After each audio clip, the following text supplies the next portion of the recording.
halo teman-teman semuanya, selamat datang kembali di Story Quest per tanggal 18 Agustus 2023 ya. Kita on the way untuk masuki minggu ketiga di bulan Agustus, teman-teman. Oke. Seperti biasa di Story Quest kali ini aku akan membahas ya 3 saham, dan semoga di antara 3 saham tadi ada yang menarik untuk kita tradingkan minggu depan ya. Saham tersebut nanti akan kita bahas di akhir sesi ya. Sebelum ke review sahamnya, pertama-tama aku mau sedikit review dulu menu sore yang sempat aku share di hari Senin ya. Dimana aku share ada GDST dan juga VTNY, sama satu lagi kalau nggak salah CR. Lupa ya, sama apa ya? Ya kalau nggak salah itulah ya. Pokoknya tidak cuan yang satu lagi gitu, jadi nggak inget gitu kan. Yang pertama ada GDST, jadi Senin diberikan watchlist di tanggal 14 Agustus dan ternyata di tanggal 15-nya naik sekitar hampir 4%. Congrats bagi teman-teman yang ikutan. Tapi VTNY ini memang agak sedikit ngeprank ya.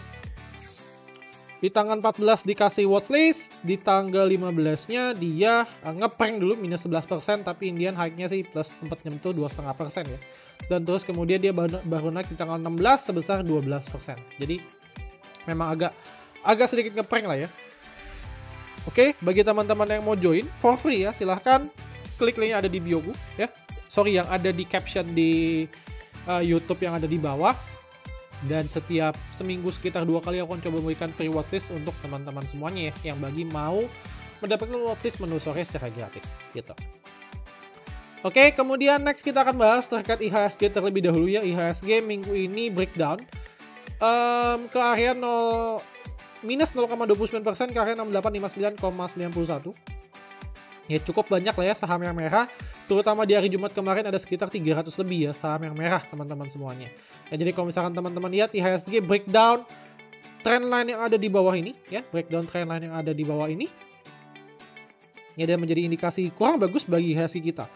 Kemungkinan besar IHSG bisa berpotensi menuju ke area 6740 sampai 6770 ya. Ditambah lagi kalau misalkan teman-teman lihat secara foreign flow itu juga terus terjadi outflow ya. Per minggu ini sendiri terjadi foreign outflow di angka 2 triliun ya. Kalau misalkan digabungkan ya dengan pasar nego dan tunai itu bisa nyentuh hampir 4 triliun ya, sekitar 3,5 triliun. Ya. Kalau misalkan memang foreignnya terus exit ya, bagi IHSG kita tentu menjadi indikasi yang kurang bagus ya. Bagi IHSG kita kemungkinan besar di bulan Agustus dan juga September. Ya, karena secara historical bulan September harusnya bagus ya. Bulan Agustus harusnya oke. Tapi di bulan September itu menjadi bulan yang kurang bagus bagi IHSG kita gitu. Ya, teman-teman bisa cek. Ini kalau kita coba buka bareng aja datanya. Seasonality. IHSG ya, nih kalau teman-teman lihat di bulan Agustus biasanya oke ya, lumayan oke. 64% potensinya untuk naik ya. Cuma memang di tahun ini agak kurang ya, minus 1%. Cuma kita nggak tahu ya, karena ini kan belum berakhir. Nah, tapi di bulan September kemungkinan besar IHSG akan drop dulu. Terus kemudian di bulan Oktober dia masih drop, November masih koreksi, dan kemudian baru ngegas lagi di Desember. Ya, jadi kurang lebih itu secara historis dari 11 tahun terakhir ya, yang bisa kita jadikan patokan sementara bagi hari kita. Oke, kemudian secara makro sendiri ya, kalau teman-teman lihat memang di XY Index minggu ini tuh cukup naik signifikan ya. Minggu ini naik sekitar hampir 1% ya, dari 102 ke area 103,4 untuk hingga saat ini. Ya. Terus kemudian ditambah lagi data USD to IDR ya, kalau teman-teman lihat rupiah kita terus melemah. Jadi kalau misalkan kita lihat secara makroekonomi sendiri, sebenarnya duit dari foreign itu larinya kemana sih ya? Kebanyakan itu larinya ke dolar teman-teman. Ya, entah kenapa mereka pegang dolar. Aku nggak tahu apa yang akan terjadi ke depannya. Cuma jelas untuk saat ini makroekonominya berkata demikian gitu. Oke. Kemudian next mungkin kita akan langsung bahas aja terkait 3 sahamnya, yaitu saham BDKR terlebih dahulu ya, yang akan aku bahas. Aku buka kalkulator risk dan rewardnya dulu ya. Oke. Ini aku take kedua ya, jadi memang rada menyebalkan karena tadi yang pertama audionya nge-crash teman-teman. Oke, untuk saham BDKR sendiri secara gamblang ya, aku langsung mention aja bahwa aku tidak akan entry di saham ini karena beberapa reason ya. Yang pertama, secara behavior sahamnya untuk saham BDKR sendiri setelah dia naik tinggi kemungkinan besar besoknya dia akan koreksi untuk merah. Ini 1 ya, terus ini 2. ini 3, ini 4. Ya. Jadi kalau misalkan teman-teman lihat secara behavior sahamnya atau karakteristik sahamnya, setelah dia naik hijau tinggi, besoknya kemungkinan besar dia akan koreksi dulu untuk merah. Gitu ya. Terus kemudian yang kedua adalah secara risk dan reward untuk saham BDKR ini kurang menarik. Ya, kalau teman-teman lihat untuk saat ini target next-nya adalah di sekitar 500-an. Sorry, aku ini ya.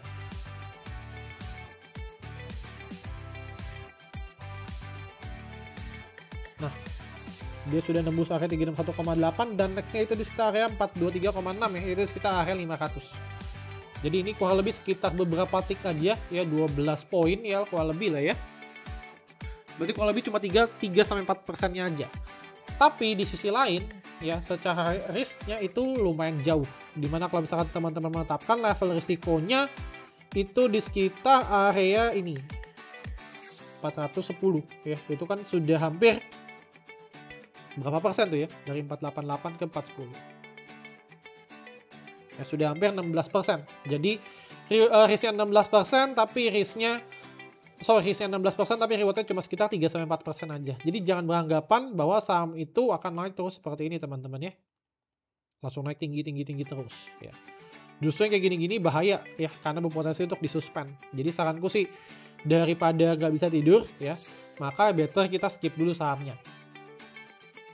Oke, opsi kedua kalau misalnya teman-teman nunggu ya, misalkan ya ini menarik nih bisa dibeli, maka saranku adalah teman-teman nunggu untuk area EMA20 nya setidaknya mulai mendekati ya, mulai mendekati price-nya.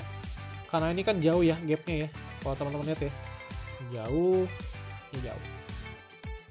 Jadi better tunggu untuk nempel dulu supaya setidaknya dia bikin base dulu nih. Jadi teman-teman ada patokan untuk menetapkan level stop loss yaitu di EMA20-nya. Karena kalau teman-teman lihat juga secara historis dia cukup nurut sama EMA20 itu sendiri. Tuh. Ya. Oke, itu untuk saham BDKR ya. Jadi untuk saat ini aku akan skip dulu saham. Kemudian yang kedua yang akan aku bahas adalah saham ini ya. Bentar, ingat-ingat dulu ya. BNGA ya.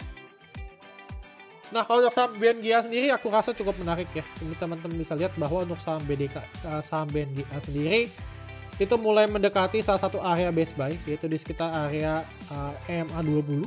Oke. Jadi dia cukup nurut juga dengan indikator EMA20 ya. Ini 1, ini 2, ini 3, ini 4 dan sekarang on the way untuk yang kelima. Ya.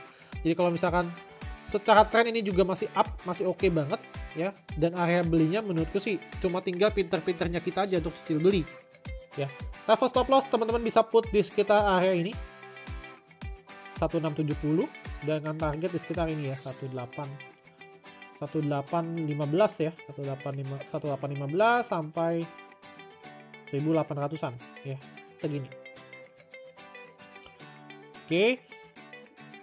Stop loss-nya tadi di sekitar 16 inilah ya, di EMA20 itu di sekitar 1700 itu ya, support 1 dan support 2 sebagai last yaitu di sekitar area 1670. Oke. Ya kita turunin satu tick lah ya.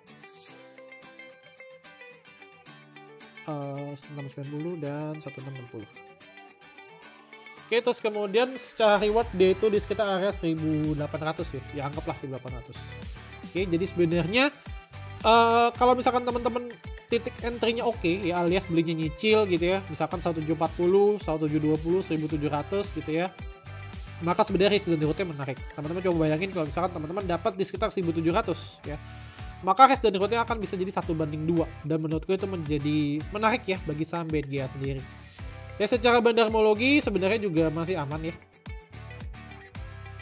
Secara bandarmologi ini masih aman. Secara weekly-nya untuk saham BNGA sendiri memang ada distribusi, cuma tidak major distribusinya. Oke, jadi itu untuk saham BNGA.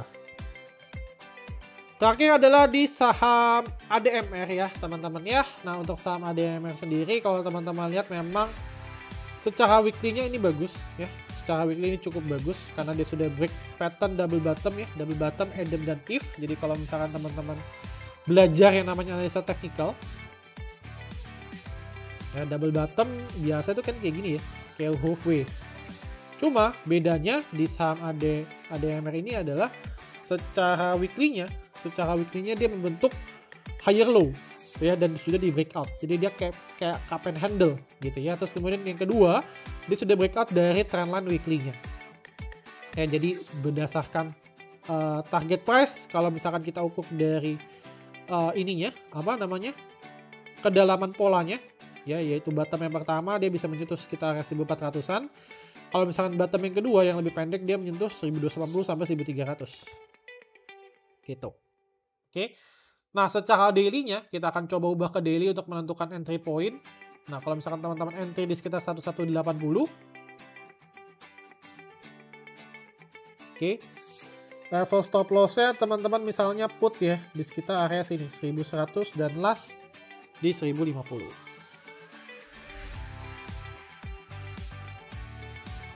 Dan 1045.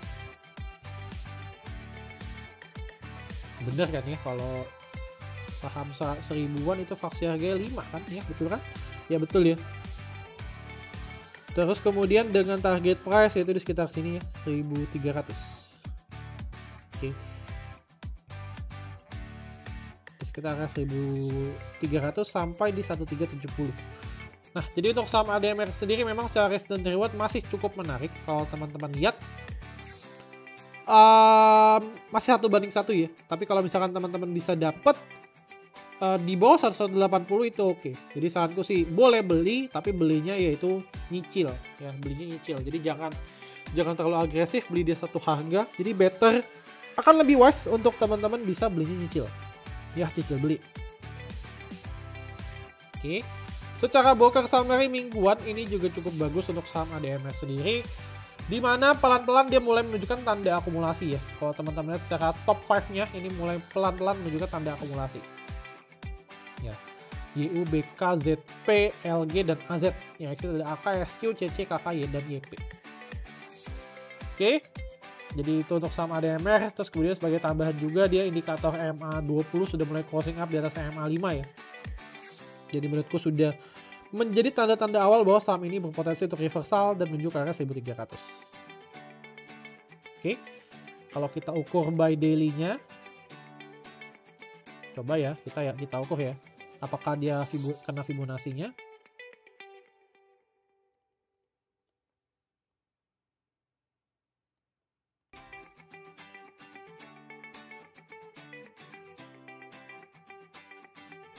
Oke.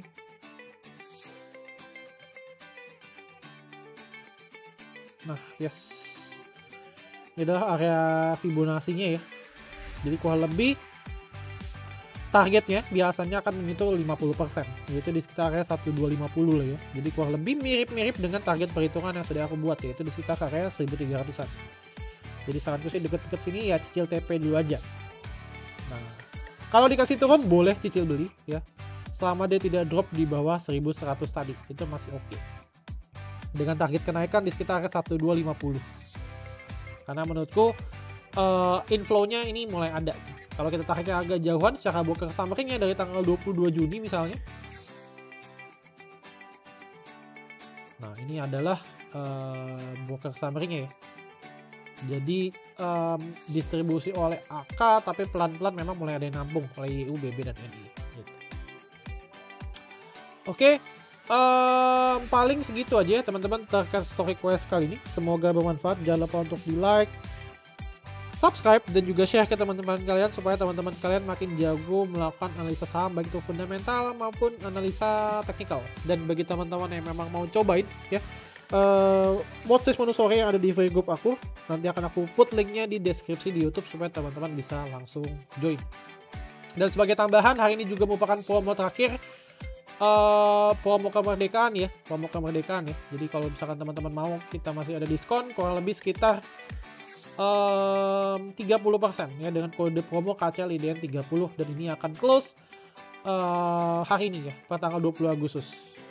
Oke, jadi linknya juga nanti akan aku put di deskripsi di YouTube. Teman-teman dapat apa? Teman-teman bisa mendapatkan yang namanya watchlist ya, menu sore tiap hari. Kita ada watchlist menu sore tiap hari, menu pagi juga ada.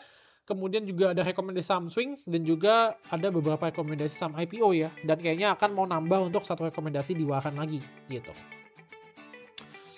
Oke. Gitu aja teman-teman semuanya. Thank you. Semoga bisa cuan minggu depan dan sampai jumpa di video selanjutnya guys. Salam cuan. Bye bye.